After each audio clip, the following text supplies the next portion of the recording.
It is Thursday, December the 3rd, 2020. A week out from a Thanksgiving? Jesus fucking Christ. Thanksgiving, marked by masks and a lack of stress, really. That's all I've got. This is episode number 53, and I knew that as this thing went on, and this dumb gag progressed at the beginning of every episode, we'd come to a dead spot, and here we are. 53. Locally, there aren't many 53s that I'd care to talk about. More recently, there's a Kyle Van Noy, meh. Historically, Joe Klein of the Celtics, but meh. Historically across sports, Bill Romanowski, Artis Gilmore, Jeff Skinner, slim pickings here, folks. So we'll go with Super Bowl 53. Patriots won that one, terrific, but it was a horribly boring game. So that fits the bill, yeah? Yeah. This is Complaints and Observations. The greatest podcast hosted by someone who knows so precious little about almost everything. A journey into the mediocre mind of an exceptionally average person. This is Complaints and Observations with Dave LaPointe.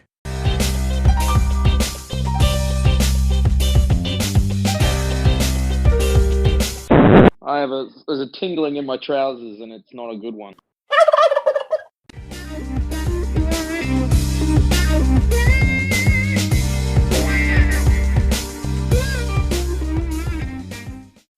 Who the hell is Dave LaPointe? All right. Welcome to the show, everyone. Thank you for taking the time to listen, or more likely to play this in the background while you're driving home from work, or taking a shit, or mowing the lawn, or whatever else. Either way, it's appreciated. Thank you very much. So, we are getting close to the end of this dreadful year, which is something I'm sure you've heard 8,000 times. But 2020 sucks, man. Yeah, well, such is life. What can you do? As you are listening to this, if you are listening on Thursday the 3rd, I'm either at a resort on the sunny and beautiful island of Antigua, or I'm in my basement working from home. You see, as typically goes in my life, there was a flaw in the pre-trip COVID testing, and my results came back as, quote, invalid, end quote. Yeah. My wife, negative, no problem. But mine, invalid. Jam that fucking... It was a drive-through, self-done test. The swab was... I followed the directions to a T. I jammed that fucking thing up to my eyeballs. Sneezed a bunch, was fucking sobbing. It was incredibly uncomfortable. So I was very confident in the execution of the test on my part. But apparently the handling of said test by the lab, which is what I'm gonna blame the lab here, not me. No. I couldn't have fucked this up. But yeah, invalid. It was CVS drive-through. You know, CVS says they're gonna call and tell you what happened with this, but I'm not expecting a fucking phone call from these people. But look, to be completely honest, and honestly surprisingly honest, I am actually I'm mostly okay with it at this point. I did have a minor meltdown at the time when I figured out what all this fucking shit meant, and came down to the basement, rode the bike for a while, sweat out a little hostility, cleared my head, The more I thought about it, the more I realized, look, I am very lucky to only need this test for a vacation, not something more serious like, you know, I, a family member has it and I was exposed, or, um, and that I just don't have the virus. So it still really fucking sucks. Don't get me wrong, but I've already told my wife, I said that if something happens that I'm not able to get into the country, I'm going to have another test tonight, and hopefully that rapid test will be accepted. I'm not counting on it, to be perfectly honest, but we'll see. But I've already told her, I said, look, if I can't get in, she's still going. This nonsense costs us a lot of fucking money. And the resort has a rock solid 100% no refund policy without like a month's notice. So one of us is getting there regardless, and she's earned it, to be fair. So if that's the case, then I will be very upset, very disappointed, but what can you do? So hopefully the next time I talk to you folks, I'll have better news. Not that you give a fuck, you know what I mean? It is what it is. So as I mentioned last week, I'm thrilled to have another very interesting person on the show, and I want to introduce all you folks to Rich Leaf. Rich is a legend in the lower Hudson Valley region, just outside of New York City, has been involved in the local sports community there for close to 40 years now. Sadly, he is a Yankee fan and a Manchester United supporter. But as he says in the interview, not everyone's perfect. We talk about his time as an official, as a PA announcer, a PA announcer for Iona Basketball, and Rick Pitino being hired by Iona. So I hope you find him as engaging and as interesting and just nice. Just comes off as a nice guy. So I hope you enjoy this interview. Here he is, Rich Leaf.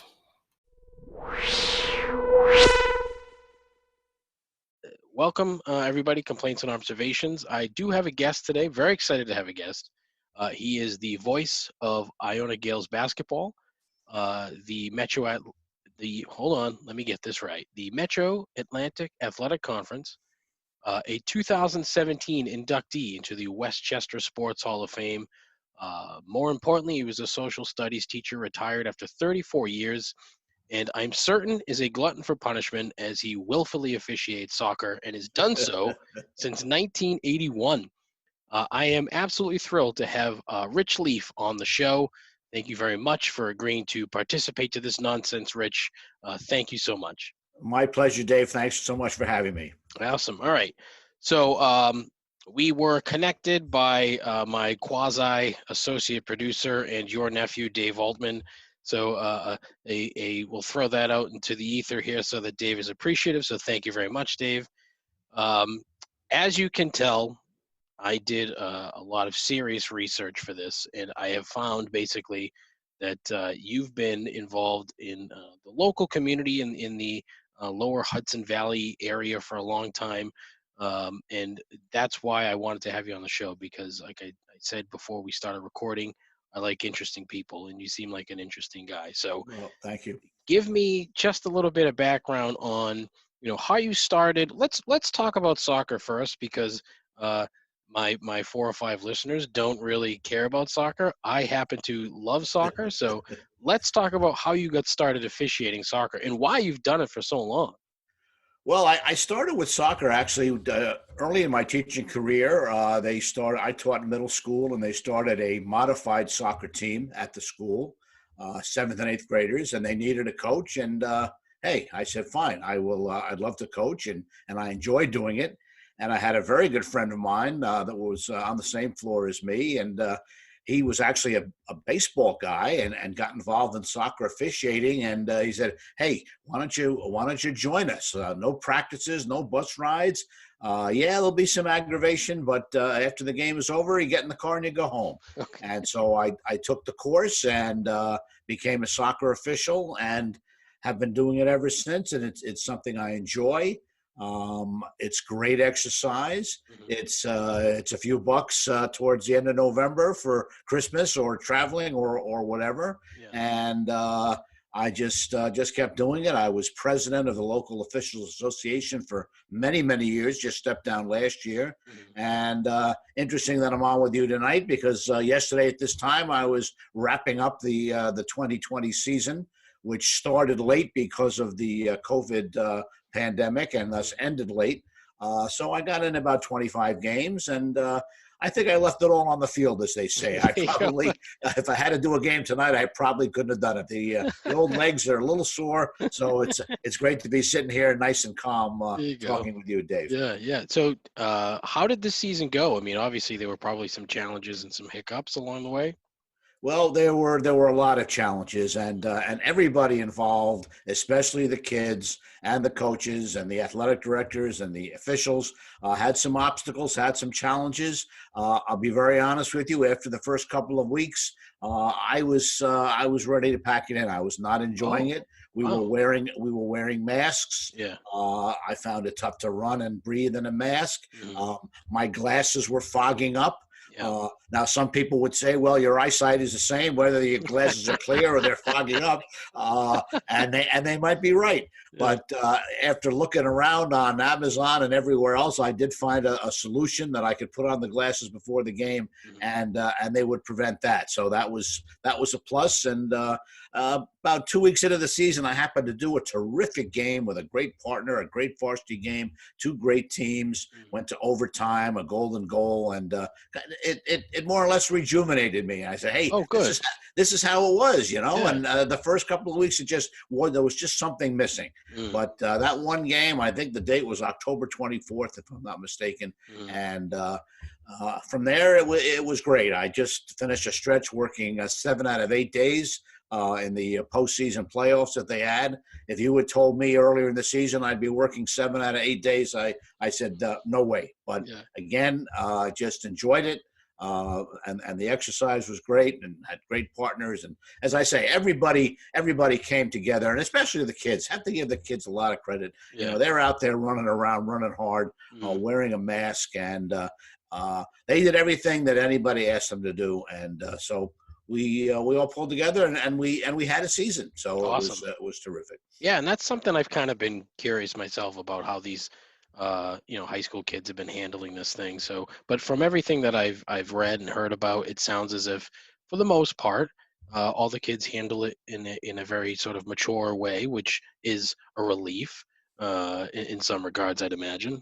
Yes. Well, you know, the one thing that was pretty common throughout all of the games I did, I think the kids really appreciated being out there, and they appreciated the work that their coaches and their athletic directors had done, and those of us who officiated out there doing the games. Not all of our officials went out onto the field for various reasons, and you know, we don't have to get into that now. I think we all know why. Yeah. And after every game, thanks, ref. Thanks for being here. And it's one thing I think the kids learned, that you can't take anything for granted. You know, It used to be school would start and they'd be out playing soccer, playing football, cross country, and it was almost taken away from them. And they appreciated every game, every minute of every game that they played. And that's awesome. That was a plus. That's great, Dan. I'm glad to hear that. So, do you follow the sport outside of your officiating at all?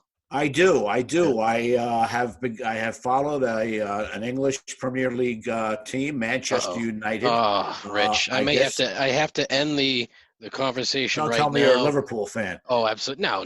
I'm a West Ham supporter. West Ham. Okay, yeah, I made that mistake, and I've.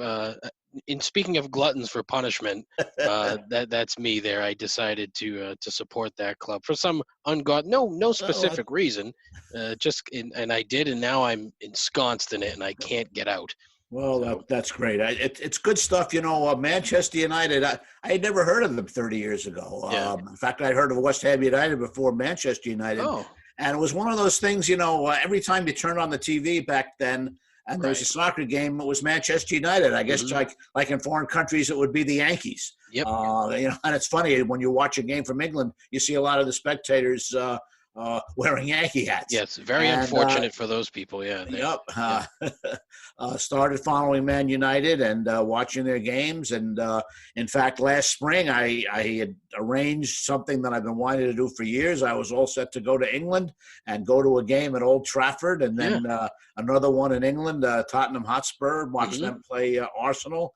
And of course, that fell apart last spring with the pandemic, like Oh, many other plans. So I've got all the credits. As sure. soon as it's safe to go, I'm going to go, and it won't cost me a dime because I There got you the go. airline and the hotel and the ticket credits. So as soon as it's all clear, that's where I'll be. Awesome. Very jealous. That's a trip I've wanted to make for quite some time. So soon, I'll get out there pretty soon.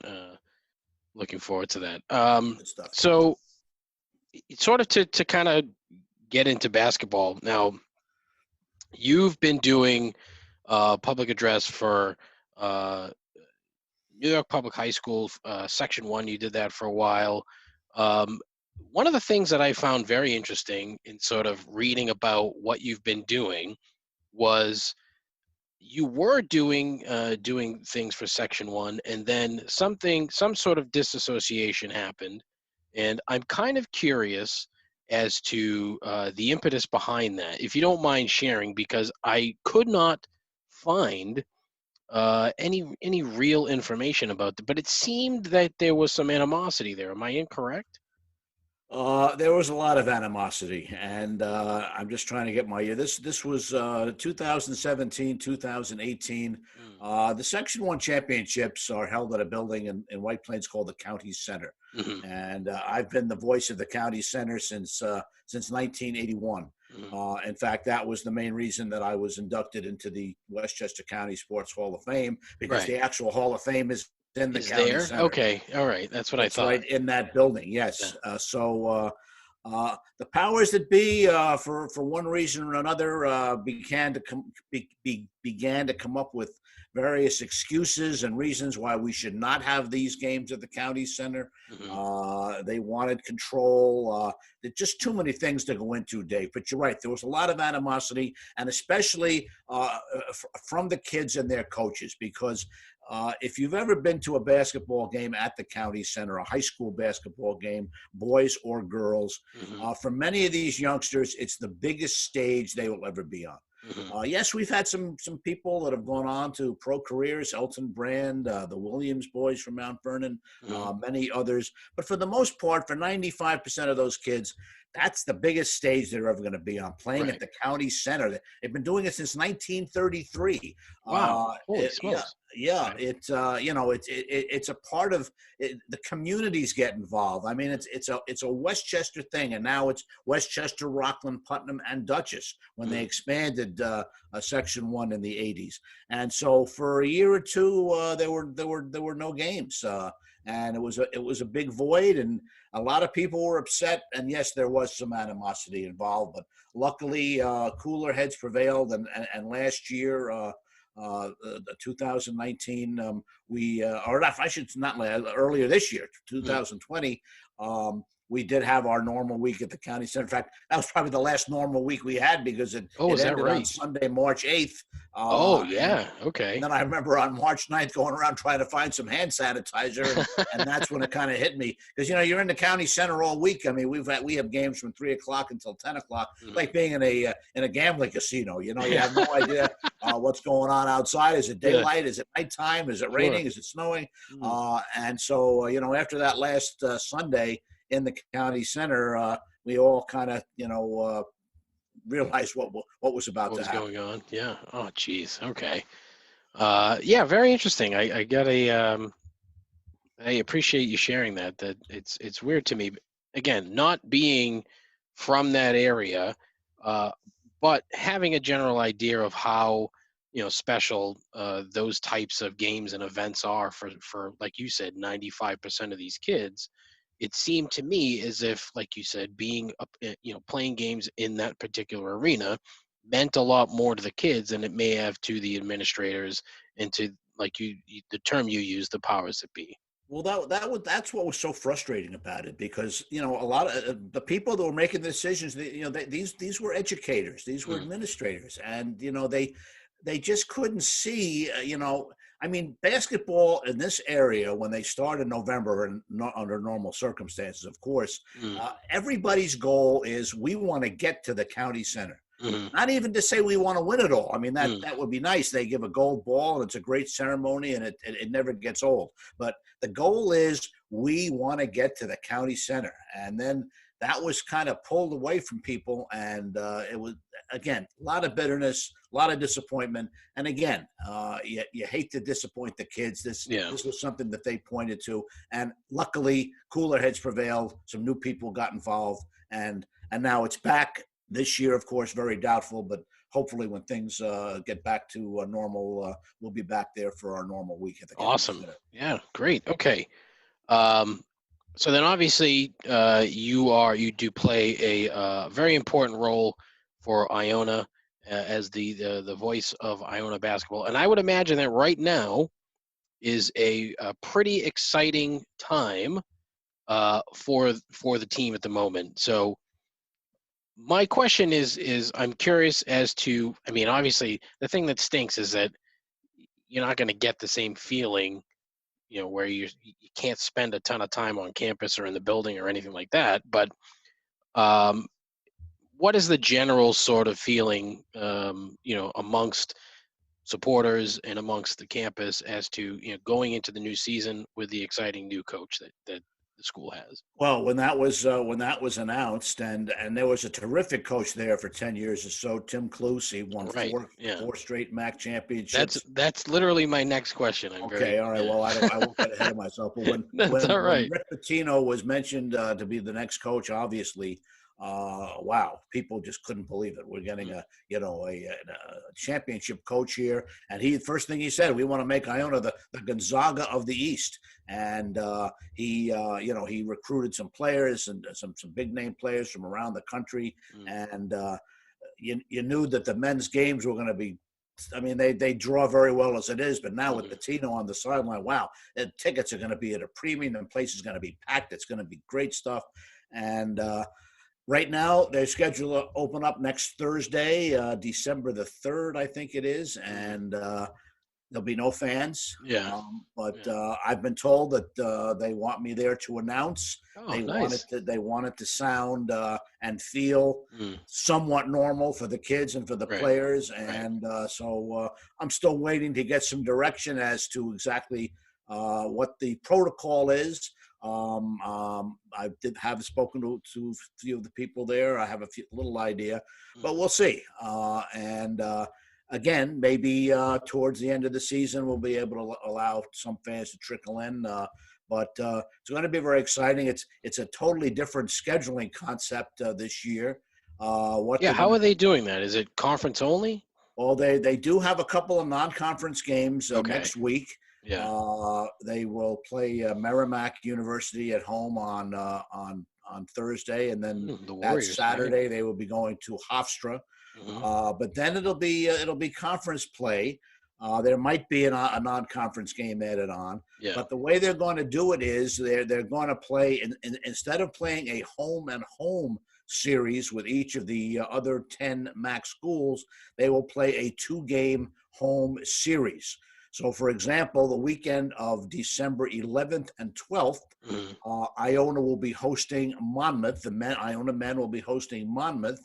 And at that same time, the Iona women will go to Monmouth and play a 2-game Friday-Saturday series. This is to avoid some travel. And I think they're hoping to use the same officials who I hope are in shape, because to do 2 college games like that back-to-back, it's going to be tough. Yeah. So that's the plan right now. Again, as you know, Dave, this whole thing is day to day, hour to hour. Again, getting back to the soccer situation, I had situations where 2:00, getting ready to go to a game and getting a phone call, and hey, this school is half of their team is out on quarantine. So wow. Again, it's an hour by hour Right, situation. exactly. Yeah, We're we're all hoping. pretty much day to day as it is, and this isn't Yep, making it much better. So, that's for sure. um, so uh, the Gales have had some success, like you mentioned, over the course of the last 8 years or so, where they've been in the tournament. I think what is it, 5 or 6 out of the last 8 years. A great showing for a mid-major, obviously, and now it's safe to say that my listeners are very familiar with Rick Pitino in this area, seeing that he started his second real job was at BU, and then obviously his success with Kentucky all the way up until when he ruined the Celtics. But I'm wondering how the school feels about his past, because obviously we know about his time at Louisville and how, if you look at his record, that technically doesn't exist.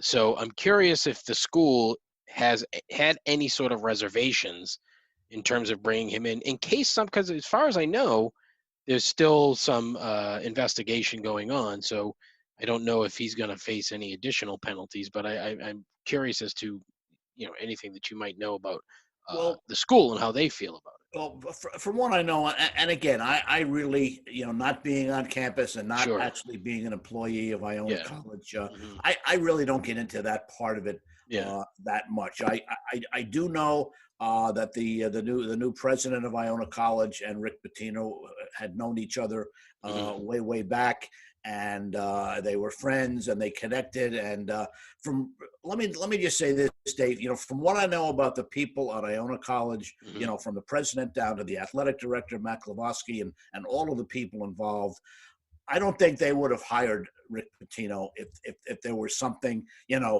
something that could explode in their faces down the Right. line. Right. So, I have every confidence that it's going to go well. Hmm. He's claiming that this is going to be his last job. Hmm. He wants to coach at Iona and do what he can do, and then step aside. So I Yeah. don't think he's using it as a stepping stone, as many coaches do at mid-major Right, programs. exactly. Sure. And honestly, look, the guy can coach his pants off. He's a tremendous coach. And I know of Iona, looking at the current roster, there were some names on there that I recognize as being top recruits at one point over the course of the last couple of years. And then he has some international players on the club. Is this sort of a something that Iona is known for, attracting these international kids? There have been many international kids Yeah. over the years. Yes, yes, and Iona was always known for under Tim Kluse. Tim had the ability of finding a kid that just for one reason or another had a problem at one school or two schools or three schools, Mm. and he would bring them in, and he had an uncanny ability, to work with that kid, kids with issues, and turn them into productive students Yeah. and players, and now people in our society. Mm. And it's interesting you mentioned the international part of it, because there's a young man from Holland on the team. A young man named Dylan Van Eyck, who I happened to get friendly with last year. Very, very nice kid. Oh, nice. He had his family come in. He introduced Yeah. me to his family. And early on in practice, I guess Coach Pitino was putting in some kind of an international defensive scheme or whatever. And he Mm. made it a point in the paper to say Dylan is the only one right now that understands it, and so I got a kick out of that. I Yeah. can't wait to see him. Next week, and I've already told him, at the end of the season, I want to take him out for dinner, and he's just very, very interesting kid. And we can't even do that during the season or before they graduate. Right. I don't want to get into the NCAA. Oh no, but listen, that's a There was sore subject around here in the NCAA. there was another player several years ago. I won't mention his name, but I got friendly with him. Mm. He had a child, and I went out and I bought a $25 teddy bear for him to give Yeah. to his newborn, and Yeah. I was, oh, no, you can't do that. It'll Oh, be looked at as a jeez. gift, and I just shrugged my shoulders and just this seems kind of ridiculous. I'll never understand it, Rich. Honestly, I will never understand the NCAA as a whole, the way that they do business and the fact that they were tax exempt for so long. And it's just one of these things that I cannot wrap my head around. Yeah, Um, I'm with you, Dave. I'm yeah. with you. But, So being where you live and then knowing your nephew, I'm going to assume that you're a Yankee fan. Am I correct in that assumption? I am a diehard big Yankee fan. There are times when I have to have friends come over here and hide all of my sharp objects. Okay? Yeah, I say I was a Yankee fan, and I know Dave is as well. Yeah. We just have one big disagreement at this particular time. He loves Alex Rodriguez. I think Alex Rodriguez. Not only do I think he's a poor announcer on TV, he never shuts up. But I just think he's one of the stupidest guys ever to put on a baseball uniform. One of these guys in that particular era, who they didn't need to do what they did to achieve what they eventually did, but Exactly. they chose to do it anyway. And look, I really have no qualms with performance enhancing, and it's either everybody does it or nobody does it. There shouldn't be an in between. However, that particular guy, the way that he went about defending himself for so long, and then ultimately lost a year of his career is just, it bananas to me. The guy wasn't. I never felt, as a Red Sox fan, I never thought that Alex Rodriguez was an actual Yankee ever. Uh, you know, it, to me, when I think of the Yankees, there's a mystique there. As much as I hate them, there's the mystique there. There's the history, and growing up, and one of my favorite players as a kid was Don Mattingly, because they completely non-threatening teams at the time, but poor Don Mattingly, the guy was great. I loved the guy, but that when I think Yankee, I think Don Mattingly. That's where Tommy Baseball. yeah, exactly. So I have two numbers on my license plate: 7 and 23. 7 for Mantle and 23 for Mattingly. No, I just just getting back to A-Rod, I just think he could have been the greatest baseball player in the history. ever. And now I think Robinson Cano's career is ruined mainly because of his association. Robinson Cano, first of all, could have been the next Derek Jeter in with the Yankees and with New York. He chose to go to Seattle. He took the money and ran. Okay, fine. Yeah. But he could have aligned himself with people like Derek Jeter and Mariano Rivera and Jorge Posada, great players, great citizens. Instead, he befriended Alex Rodriguez. So I just think that just sums it up. And it's a tragedy because the guy's a great player, but his career is over. He'll never reach 3,000 hits. No. And honestly, he was one of those guys that was really a path to the Hall of Fame. All he had to do was keep his nose clean for 2 more years, and he would have got there. Would have been fine. Well, again, and if he had stayed with the Yankees, again, in a city like New York, a big Hispanic population in the Bronx, he could have been the next, face of the Yankees for so many more years. Yeah. But look, he wanted to take the money. I can't blame him for that. Go to Seattle. I mean, who knows what's going on in Seattle? West Coast. And I think as a big baseball fan, I think it's a real shame. To me, the best player in the game is Mike Trout, and who gets to see him play? Nobody. Nobody. It comes to New York. Well, imagine if he played in New York or even Chicago. Yeah. But it's a shame. I mean, let's face it. The East Coast is the media capital of the world, and it's not his fault that he was drafted by the Angels. The Yankees were the next one in line that year. The Yankees. They thought they had him because he's from southern New Jersey, and somehow the Angels they did their homework, they did their scouting, and they swooped in and picked him 5th, and the Yankees were left holding an empty bag. Who did they pick after him? Any idea? I don't remember. I'm going to have to look that up because now I'm curious. I don't think I want to know that, Dave. Well, I think I want to know it just for my own personal curiosity. But all right, as I started out saying, having interesting people on the show is something that I'm hoping to do and do more of. So all you've managed to do here, Rich, today is elevate the maturity of the program 6-7 notches or so. Oh, wow. Usually I'm just spewing nonsense and cursing too much and complaining about crap. So Well, you're this too was kind. You're too this was kind. a fascinating conversation. Thank you so very much.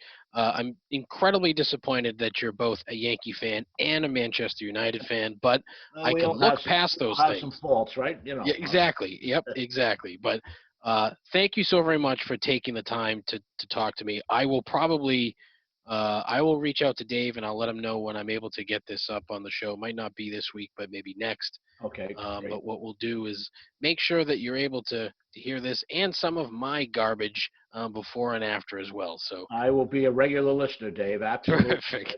Look Thank you for for it. those. Tell your friends. Thank you for those kind words, and it was an absolute pleasure being with you this evening. The Angels took Mike Trout with a compensation pick in the 2009 draft that they got from the Yankees when the Yankees signed Mark Teixeira during free agency. Shrewd move, Mr. Cashman.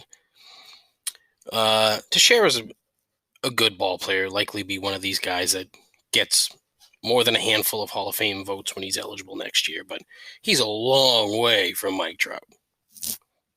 Like Mark Teixeira's claim to fame was that he managed to manipulate the owners to the tune of over $200 million over the course of his 13-year career. That's a lot of fucking dough. A lot of dough. So yeah, the Yankees ended up taking some kid, Slade Heathcott. That name sounds fake. Sounds entirely fake. He was the 29th pick, also supplemental, as the Yankees didn't sign their 2008 first-round draft pick, Garrett Cole. And isn't it ironic? Don't you think? All right, so it is time for 3 gripes. And I'll be honest with you, these are probably going to be way worse than last week. I had to dig deep into the old list for at least a couple of these. But we'll see. Last week's I weren't. Oh, man. I hate when I can't fucking talk, you know? Ugh. Jesus, what the hell am I doing? Awful. Anyway. So here we go. Gripe number 1. You ever notice that there were a lot of protruding nipples on network television? Men and women. Am I the only one who's noticed this? I am? Fuck. Well, gripe number 2. Urinal etiquette. There should be rules posted on the wall at each urinal so that you're not an asshole. Very simple, very reasonable, and quite frankly, needed. Okay? Rule number 1, no talking. Rule number 2, no touching. Rule number 3, remember, you're there for literally one thing. This is not a place to hang out. Rule number 4, keep your phone in your fucking pocket. Finally, rule number 5, when you finish peeing, zip up, button up, whatever, and walk away. Standing there with your hands on your hips just hanging rat isn't needed. All you're doing is taking up valuable real estate. So do what you need to do and leave. There are some things that owners of these urinals need to remember as well. 1, dividers are necessary. Peeking should never be tolerated. If you don't have enough fucking space in your bathroom to put a divider between your urinals, you need to reconsider your business model. 2, wash the fucking floor regularly. I came to actually leave piss in the bathroom, not walk out of here with it all over the bottom of my shoes. And number 3, ice should not be used in place of cakes. That's fucking vile. Very simple. I'm not asking to change the world here. I'm asking for a sliver of decorum on both sides, from the urinal user and the urinal owner. I don't think I'm asking much. Gripe number 3.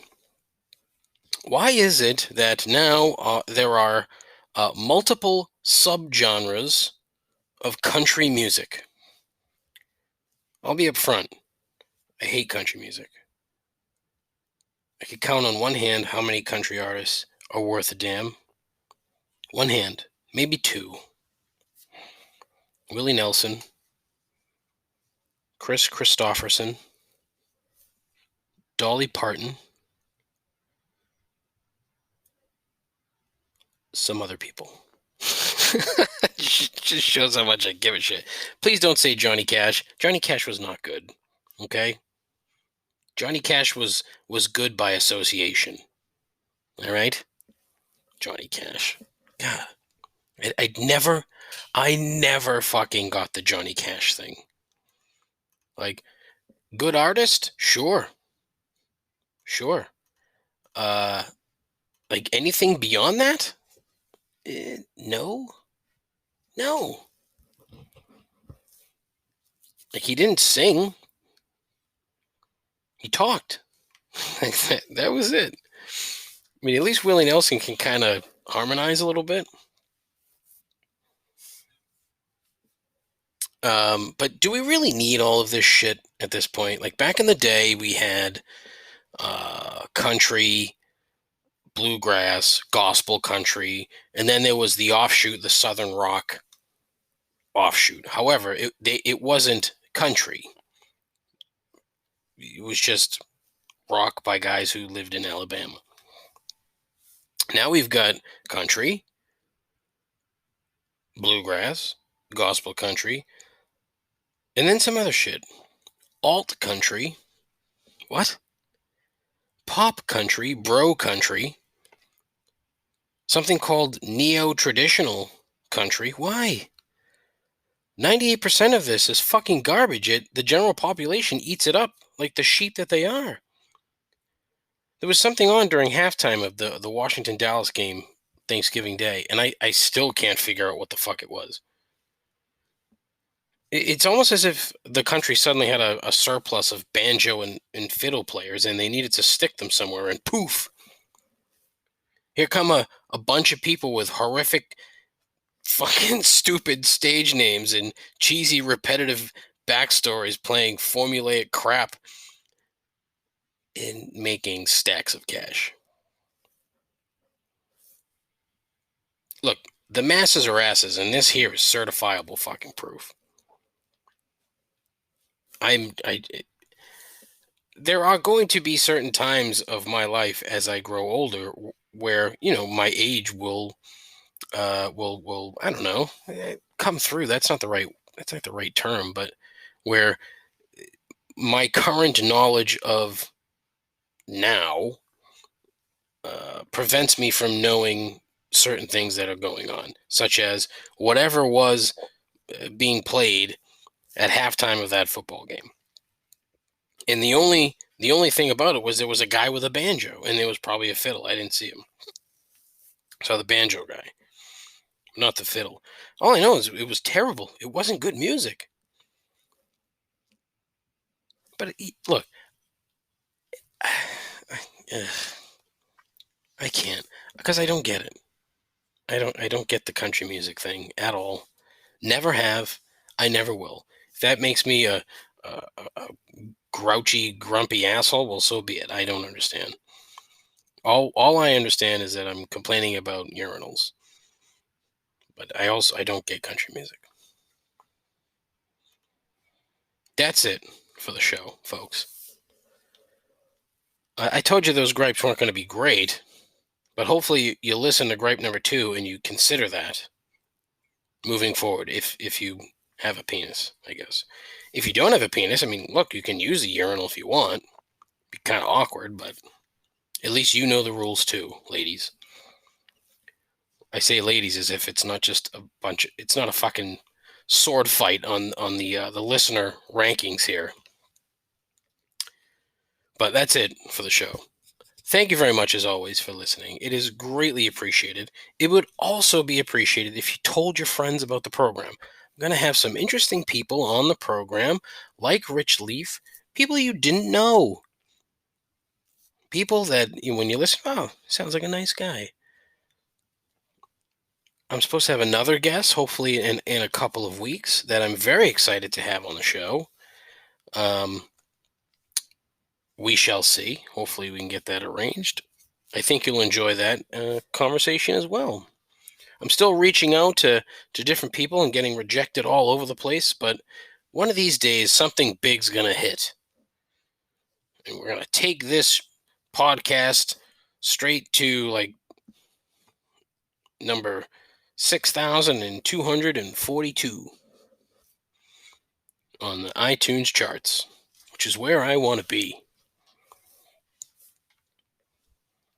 I have a Twitter page at ComplaintsPod. I have an Instagram page at ComplaintsPod. I have a Facebook page, but fuck Facebook. I have a YouTube page that I haven't used very often. I have an email address, showmail@complaintsandobservations.com. I also have a voicemail line that you can call in, 617-65-RIP'em. 617-65-RIP'em. Give me a call. Leave a voicemail. Do you have a complaint? I'm sure you do. Share it with the program. But that's it. Listen, until I talk to you again, take care of yourself. Take care of each other, please. Godspeed. Ta-ta.